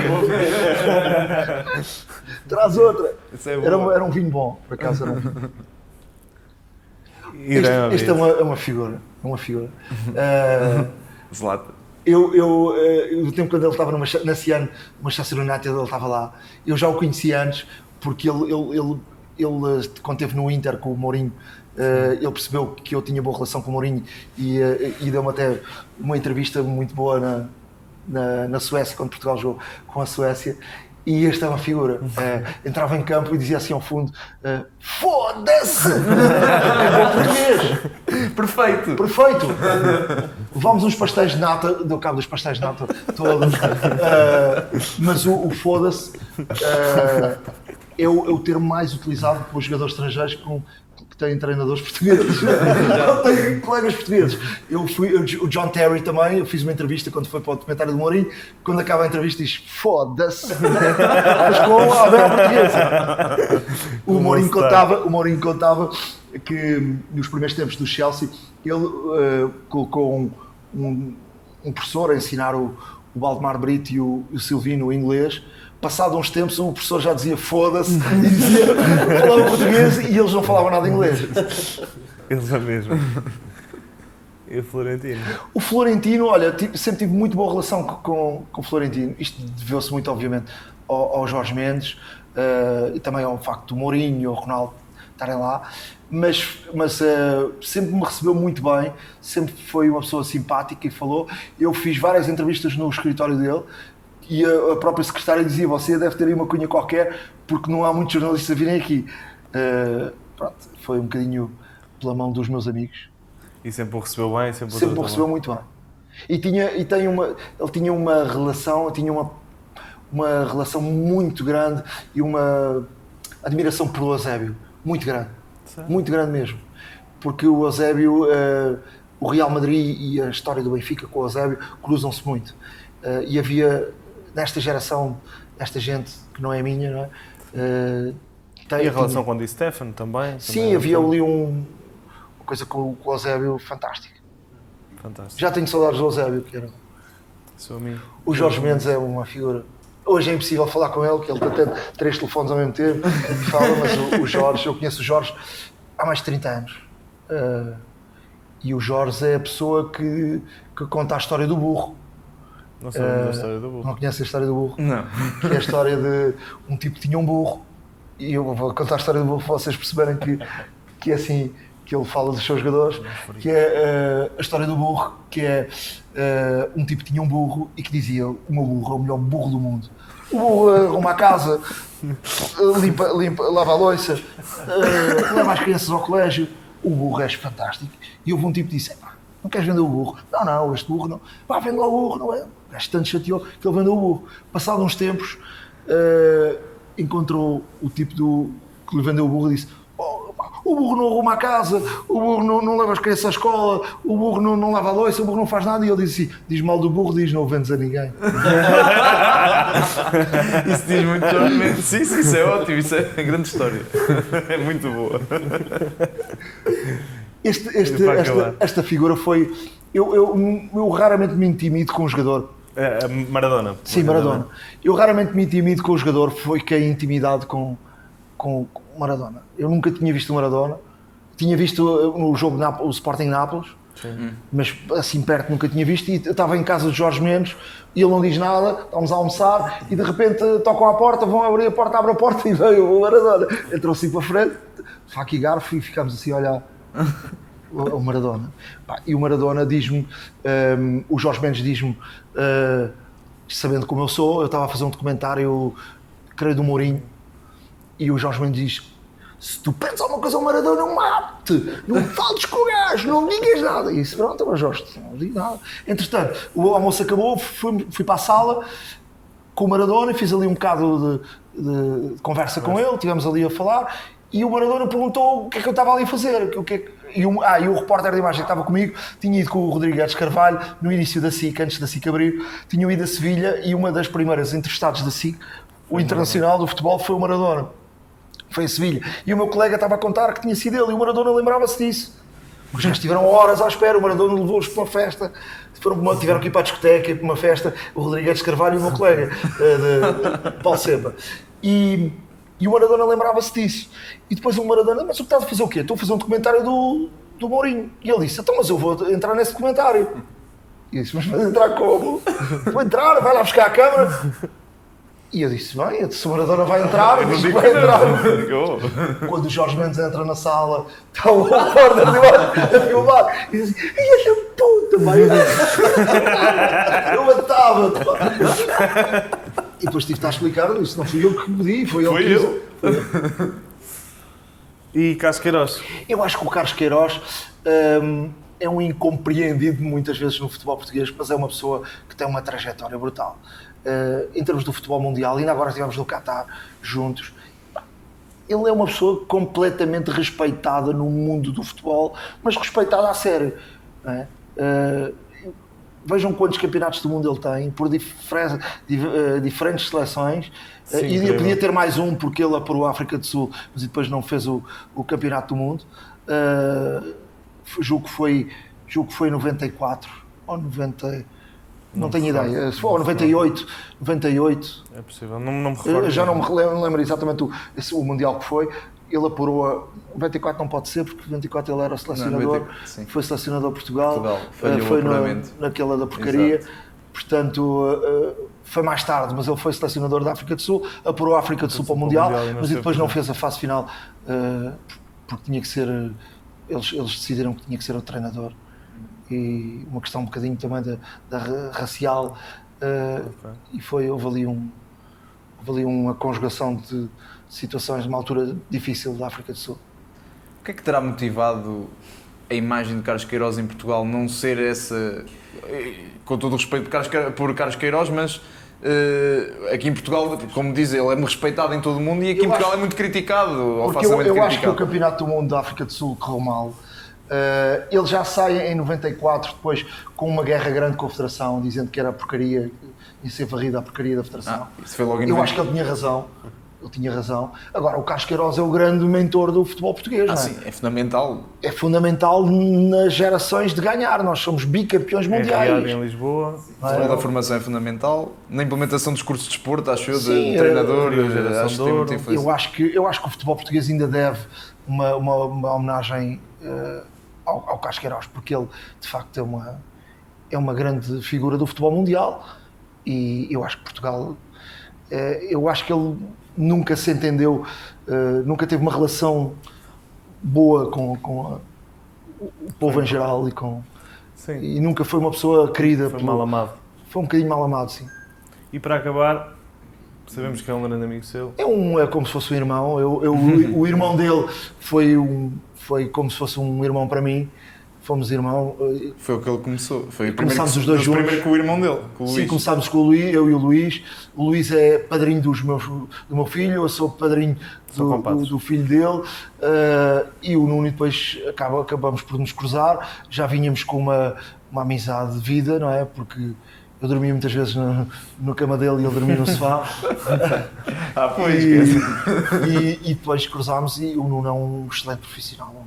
Um profissional de altíssimo gabarito e ele tem uma particularidade que eu acho que vem do irmão, que é a escrita e a forma a tal forma que eu disse no início, de olhar para o lado diferente da coisa. Para outro ângulo. E eu pegava aqui, até que falamos aqui do Nuno, para falar do Portugal Alé, que é um programa, como o Ricardo já tinha referido, me conjugou o digital com a televisão. E tem uma no Portugal Alé que entrevista um jornalista francês. É verdade. O Régis Dupont. Isso foi muito interessante. E até hoje me penalizo com uma coisa que aconteceu. Porque nós estávamos a gravar uma entrevista antes de começar o Campeonato da Europa de Futebol. E estávamos a jogar matraquilhos e, por sorte, o câmara estava a fazer uns planos de corte. Que quer dizer que depois da entrevista, fazemos uns planos e depois editarmos a entrevista. E eu estava a jogar matraquilhos e ele disse: a França, afinal vai ser França-Portugal e é o Éder que vai marcar. E aquilo estava gravado. E eu até virei para a câmara, vi que ele estava a gravar e disse: o Éder? Eu disse: sim, o Éder tem uma história muito bonita. Eu fiz uma reportagem com ele, é uma história de vida. E nós, os portugueses, até nem conhecíamos a história do Éder. Eu fiz uma história, ele tem uma história de vida muito bonita e ele merecia. Entretanto, o que aconteceu? Esse programa foi feito, marcou-se. Convidei o Nuno Matos para estar comigo, era o jogo, era antes de começar o Campeonato da Europa. Portanto, era o programa na véspera de começar o Campeonato da Europa.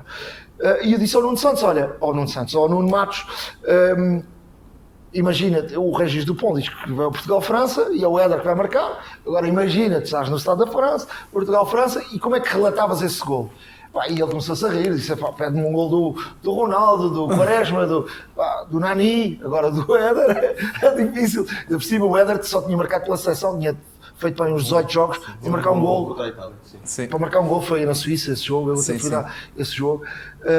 E ainda por cima o Nuno Matos já tinha dito em direto várias vezes o Éder não marca. Isso, o Éder riu-se, mas depois lá disse, pronto, imagina. E ele gritou o gol do Éder um mês antes de acontecer. Fantástico. Só errou a dizer que foi o Éder, o Ronaldo passou. O Ronaldo passou. Agora, vocês imaginam que foi? Nós andámos um mês inteiro a gozar com aquilo. Deixa-te calma, porque o Éder é a França. O Éder vai resolver o assunto e tal. Andámos um mês e não tivemos inteligência de fazer uma aposta. Eu não sou de apostar. É que aquela aposta do Éder e Portugal-França valeu muitos milhões. Sim. Qual é a probabilidade? E nós não tivemos essa inteligência, até dava olhando para hoje, não dava uma reportagem, o Éder, vamos lá apostar no Éder. Pá, não tivemos essa sensibilidade para isso. Mas esse mês foi desgastante. Eu perdi não sei quantos quilos, não me fez mal nenhum. Foi muito difícil. Nós fizemos 10 mil quilómetros numa carrinha. Tinha muita graça. Por exemplo, nós fomos mandados para a polícia várias vezes até Paris. Porque tinha havido a bomba em França. E aquela carrinha era uma carrinha. E quando abriam aquilo, vinha um material e nós não fomos com a carrinha identificada até a França, só metemos autocolantes em França. E em França, uma vez, a polícia mandava parar. Isso pronto, é agora. Já fomos. No meio de Paris, e o polícia abriu o vidro e disse assim: até os fodemos, filhos da puta. Vestida, polícia francês. E um tipo começou a buzinar atrás e o que é que és? Para lá em francês. Cala lá aí, ele queria falar, quer dizer que era português. Ou seja, isto foi antes do Portugal-França, antes da final, o polícia, até os fodemos, filhos da puta. E realmente fodemos. Mas esse campeonato foi muito engraçado. Tivemos muitas histórias, dormimos muito pouco. Nós começámos a editar, para vocês terem uma ideia, quando toda a gente termina o dia, nós começámos a editar às 10 da noite, depois de jantar. Todos os dias fizemos um programa de meia hora. É uma coisa esgotante. Não, uma coisa. O editor de imagem ia morrendo. Nós todos íamos morrendo todos. Ainda por cima íamos fazer viagens. Depois Portugal jogou em. O primeiro jogo foi em Saint-Étienne, depois o segundo foi em Paris, depois o terceiro foi em Lyon, e depois fomos para Lens, e depois de Lens, Marselha. O único sítio que foi porreiro foi de Marselha para Lyon, das quartos para a meia-final. Mas é o único sítio que era 200 km, o resto era de Lens a Marselha são 1000 e muitos quilómetros. E vocês sempre de carro. De carro, sempre e depois nós tínhamos que gravar sempre os pivôs depois do jogo. Eu lembro de gravar depois do jogo Portugal-Croácia, o jogo teve prolongamento. Portanto, aqueles pivôs foram gravados às 2 e tal da manhã. A maior parte das vezes eu gravava aquilo às 2. Eu lembro, no dia da final, eu gravei o pivô da final às 4h30 da manhã, em Marcoussis. Eu já nem tinha voz, com uma camisa branca que tinha aqui, de uma ponta à outra, com a base, que era para disfarçar. Era a camisa com uma mancha aqui, fazia assim para não se ver. O casaco era bege. Já tinha levado com champanhe, com água, todo embrulhado, já andava com aquele casaco desde manhã. Eu já não conseguia falar sequer, nem pensar. Nós tínhamos tipo um teleponto no computador, assim, mas depois nós jornalistas de rua, não gostamos de teleponto, temos muita experiência. E tinha um tipo atrás de mim, eu lembro-me, tinha um tipo atrás de mim a ler aquilo. E disse assim: não é isso. Depois, como não tínhamos o teleponto, nós metemos umas palavras abaixo. E ele assim: por amor de Deus, já não consigo falar. E eu disse: por amor de Deus, não diga nada, porque eu não consigo, já não conseguia gravar nada, não tinha voz, não tinha nada. No dia a seguir, eu e o Nuno Pereira éramos para ir ao jornal da noite, ninguém conseguia falar. Não havia condições. E ainda fomos para o hotel, os nossos colegas todos a fazer uma grande festa, pronto, nós também festejávamos, não é? Nós ainda fomos editar nessa noite, até às 7 da manhã, ou seja, depois dormi um bocadinho, e depois fomos um pequeno almoço lá para as 10 e tal. Fiquei sem voz, fiquei afónico completamente. Andei ali 3 dias, não falava. e por afónico. Isso acontece muitas vezes, porque eu tenho um problema de não respirar por nariz e quando falo muito fico com a garganta seca. No Mundial da Alemanha fiquei completamente afónico e tinha que fazer um jogo. O doutor da seleção, o Jones, ia dar uma injeção que não sei o que era, mas aquilo meteu um novo. Passado 2 horas cantava o fado. E teve a oportunidade de voltar a falar com o Régis Dupont depois do... Já falei, porque depois nós fizemos um documentário sobre um ano. Eu fui à Rússia depois falar com o Éder, falei com o Régis Dupont foi muito engraçado. Ele disse que tinha aquela convicção e foi uma coisa... espontânea. Foi, ele é francês, aliás falei com o Régis Dupont, logo entrevistei o Régis Dupont a seguir ao jogo. De França? Antes dessas 4 da manhã, pedi ao Régis Dupont, a primeira coisa que eu me lembro foi do Régis Dupont. Aliás, foi muito engraçado, porque eu vi o jogo sozinho, eu arranjei bilhetes para toda a gente, toda a minha equipa foi, a equipa do Portugal foi ver o jogo. Nós Tinha só um casal português perto de si, não foi? Na final. tinha ali perto, mas eu vi o jogo sozinho e depois estava ali numa zona mais ou menos com convidados. Lembro-me no intervalo encontrei o Passos Coelho e estava com um senhor que eu conheci lá em França, que era deputado e estava em França, e eu não conhecia o Passos Coelho e apresentou-me. E o Passos Coelho já não era primeiro-ministro naquela altura. E o Passos Coelho estava a dizer, não estamos a jogar nada. Eu disse, calma, tranquilo. Nós já dissemos que era o Portugal-França na final. Agora não tenho problemas, o Éder vai resolver isto. O homem no final diz, como é que você sabia? Nós sabemos tudo. Ficou convicto. O Passos Coelho ficou convicto. Que nós sabíamos mesmo. Eu tenho um colega, o editor de imagem, tira uma fotografia ao intervalo ali. É naquela baliza que o Éder vai marcar. E aconteceu, porque nós andámos um mês inteiro a gozar com aquilo e não tivemos a inteligência de fazer uma aposta. 5 eurinhos a cada um. Agora estava... Em vez de ir de carrinha, mandávamos a carrinha no comboio É e isso, ia logo de avião. alugávamos um avião. E antes de passarmos então para a última rubrica, eu queria colocar uma última questão e que tem a ver com a forma como nós nos conhecemos aqui, ou como conheceu a nossa página Fora de Jogo. Foi precisamente através de um Reels em que o Tony e que o Nuno aparece, estava na Rádio Renascença. Sim, Renascença. Na Renascença, e o Tony, muito efusivo, manda umas bocas para o Evites. E a minha pergunta portanto, é engraçado conhecermos dessa forma, que é fazendo um paralelo para o atual. Por exemplo, o Sérgio Conceição teve debaixo de muito fogo pelas atitudes que teve agora na Supertaça. Qual é o paralelo? Como é que eram os treinadores antes, a vossa relação com os treinadores? Como é que se via esta forma de comunicar e agora? Portanto, Eu acho que era mais pura. Nós tínhamos acesso logo aos treinadores. Assim, quando começa com os jogos de futebol, nós começámos com uma coisa que era ouvir os treinadores do próprio banco, às vezes durante o jogo. E eu ia lá. Por exemplo, quando o Sporting foi campeão, no Vidal Pinheiro, eu vi os últimos 15 minutos do jogo, sentado no banco de suplentes do Sporting. Que eu até digo uma coisa que é Inácio, fecha os olhos. Como é que eu digo? Inácio, fecha os olhos e olha para o céu. Mas assim do género. E havia essa... Havia. O que é que eu quero dizer com isto? Que havia muito mais espontaneidade e assim, depois havia estas coisas, havia umas figuras, que era, o Tony dizia tudo. O Tony é muito engraçado, uma das histórias mais giras que eu fiz até hoje foi no Irão com o Tony. Fui ao Irão fazer a história do Tony, foi muito, muito engraçado. O Tony é um grande amigo e é uma grande figura e não esquecemos, o Tony jogou uma final da Liga dos Campeões. Uhum. É verdade. Isso é... 68, creio eu. Não, jogou como treinou o Benfica. Sim, quando o Veloso falha. Não sei se é de 89. Quando o Veloso falha o penalti contra o PSG. E jogou também como o que é que acontece hoje em dia? Hoje em dia não há essa proximidade e muitas vezes também não há aqui a percepção de determinadas coisas. Por exemplo, eu não há muito tempo falava com o Sérgio Conceição sobre a questão dos árbitros do rugby.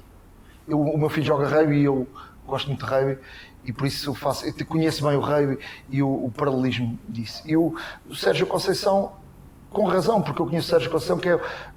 Aliás, eu posso contar aqui a história, como é que eu fiquei com uma amizade com o Sérgio Conceição.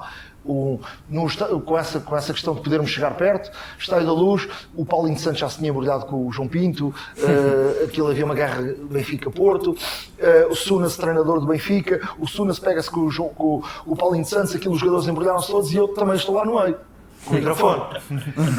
Está em todas, não é? Com o microfone.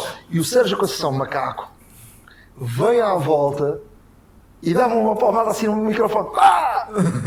E isto durante o jogo. O jogo estava ali discutido. E eu vou atrás dele e disse: lá fora falamos, lá fora falamos. O Nuno para o Sérgio. Eu para o Sérgio. No final do jogo, eu como era um jovem meio maluco, eu sempre fui assim meio... Final do jogo, Estádio da Luz, a sala de imprensa era lá do balneário da equipa visitante. O Nuno Luz ficou lá à espera do Sérgio Conceição. Lá vem o Sérgio Conceição e disse: Nuno, foi um momento do jogo, peço desculpa. Ficámos amigos para a vida, com uma relação espetacular para sempre. E eu dizia isso porque estava a falar com o Sérgio. E isto, o Sérgio sempre teve aquele feitio, sempre foi explosivo. Sempre que é personalidade. E aqui a diferença é o seguinte: estávamos a comparar, eu estava a falar com o Sérgio sobre como é que funciona um árbitro de rugby e como é que funciona um árbitro de futebol. Alguém que vai ao banco, quando um treinador está, como o Sérgio Conceição, revoltado, e alguém que vai ao banco com uma atitude, estás na rua, com um ar revoltado, e achas que tu tens razão, e chega um tipo ao pé de ti e diz assim: calas-te, leva já um spap e não sei o quê. Não, pronto, o árbitro não diz isso, mas diz: calas-te, ou põe-te já a andar. É assim que eles falam. São perentórios. Ou calas-te, ou põe-te já a andar. O que é que isso faz? Isso faz com que a pessoa fique mais revoltada.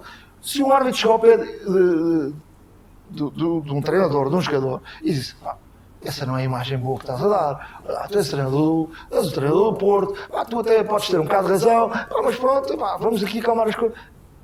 Como é que é a reação? E eu estava a falar isso com o Sérgio. O Sérgio disse, obviamente, que se calhar vais parar um bocadinho e dizer: se calhar este tipo até tem um bocado de razão, tenho aqui vou-me aqui travar. Agora, alguém que chega lá e diz: olá, cala, mete a andar, acabou, não há mais conversa. Fazes o quê? E diz assim: é isso. Olha para este gajo agora. É deitar achas para a fogueira. Não é? É isso. É isso mesmo. Eu acho que o árbitro português é muito responsável por isso. Não é pedagógico. Não é pedagógico nesse aspecto. E eu acho que esta nova geração dos árbitros está pior, muito pior. Isso o Pedro Proença era. Muito pior. O Pedro Proença era bastante Era muito mais. Eu acho que o Soares Dias hoje em dia é um dos árbitros que sabe falar. Agora, uma data de árbitros não sabem falar com... Não sabem. Mas os jogadores também ficam mais revoltados. Por exemplo, o Pote leva o jogo todo a discutir. Todo o jogo todo relevado. O jogo todo, é daqueles jogadores muito... É como o Otávio é do mesmo género, mas o Pote também é... Mas é o feitio dele. É um jogador chato, sim. É o feitio dele. Mas se souber falar com ele, não faças isso, ou não digas isso, eu acredito que eles têm uma postura completamente diferente, porque eu, no meu caso, muitas vezes estou irritado. Se chega alguém ao pé de ti com calma, não faças isso, tens és jornalista da SIC, tens uma posição, não podes estar assim. E tu dizes: se calhar até tem razão. É isso. E as coisas acalmam-se. E as coisas acalmam-se. Eu acho que isso faz parte do nosso dia-a-dia, e se os árbitros também fizessem isso, com os treinadores era completamente diferente. E, portanto, isto para dizer que nós não estamos lá perto, e muitas das vezes tiramos as pessoas que comentam tudo, porque hoje comenta-se tudo, e as pessoas não conhecem a história. É verdade, é mesmo isso. E então este é agora a nossa passaporte então para a última rúbrica, o Confessa-te. E agora, confessa-te. Então aqui no Confessa-te... Que é patrocinado pela AMEN. É isso. Obrigado, Ricardo, por dizeres. Esta é uma rúbrica patrocinada pela AMEN, a nossa Amêndoa Amarga. E, precisamente, tendo em conta que temos a padroeira e é o símbolo da AMEN, nós trazemos aqui ao Nuno aqui alguns momentos para se confessar. E o primeiro deles, peço aqui que nos ajudes, é no Mundial 2022, tem aqui um atritocito com a Fernanda Câncio. Eu não lhe vou, se quiser contar a história, mas a única pergunta que eu tenho para se confessar é que o Nuno, depois de Fernanda Câncio... estragar tudo, não é? Não, mas a minha primeira pergunta e a minha confissão para o Nuno é que a Fernanda, após ter-lhe dirigido alguns insultos, o que o Nuno acaba, a discussão é: agora podes devolver-me o livro que me pediste e que te apoderaste dele. A confissão é, qual é o livro? É isso deixa ela deve saber qual é o livro. Ela trabalhava com a Margarida Marante, sabe perfeitamente qual é o livro. Mas sabe qual é o livro? Eu sei perfeitamente. Mas não quer confessar? Não quero. Ok. Não quero confessar, não quero falar mais disto porque eu respondi à letra de uma pessoa que. É assim, eu não admito que as pessoas se achem superiores e utilizem as redes sociais sempre para bater. E, portanto, quando as pessoas têm telhados de vidro, e, portanto, não faças aos outros aquilo que não gostas que façam a ti. Portanto, eu, como sou filho de boa gente, também sinto e, portanto, tive que responder à letra e eu acho que ela nunca mais vai reescrever nada sobre mim. Pronto, e temos aqui este momento de confissão e chegados aqui ao fim deste episódio, eu queria agradecer ao Nuno pela sua presença, foi incrível. Estamos quase em 2 horas numa conversa fantástica e sei que muito mais teríamos aqui para conversar e isso é que é bom, ver o futebol desta forma, com tantas histórias, alguém que viveu tanto o futebol. Não, e eu estou aqui com todo o prazer e eu quero-vos dar os parabéns também, porque eu acho que vocês estão aqui a fazer um caminho, e é o tal caminho que eu dizia há pouco, com valor e a mostrar que hoje há muitas vertentes não é só a televisão, e eu acho que as redes sociais e a internet vão ter aqui um papel determinante até na criação de conteúdos. Este último Campeonato do Mundo foi o primeiro, como disse, que foi transmitido no Brasil através do YouTube. Isso tem uma realidade muito interessante que é, eu falava com um chefe da Globo, que a Globo transmitiu na mesma os jogos, e eles tinham um medo terrível que a internet tirasse público à televisão. Mas não, a verdade é que a Globo continua a ter as mesmas audiências e foi buscar outro tipo de público. E, portanto, eu acho que há cabimento para tudo. Há espaço para tudo. E eu acho que venham criativos, venham gente como vocês com valor, e eu acho que a minha geração está aqui também para participar, e eu também quero... Eu não parei no tempo e também quero entrar nessa dos conteúdos digitais. E obrigado por ser o nosso primeiro convidado, e isso é ótimo. Muito obrigado. Prazer Foi um privilégio. Fazer aqui um brinde, tem aí o seu copo para brindar. Como eu também a fazer, mas... E nesse brinde, para encerrarmos aqui o programa. Muito obrigado, Nuno. Obrigado, Nuno. Não se esqueçam de deixar like e subscrever. Também este é um termo dos tempos modernos. Like e subscrever, não tinha que ser isto nas suas reportagens, mas tem que ser. Pronto. Obrigado a todos. Até ao próximo programa.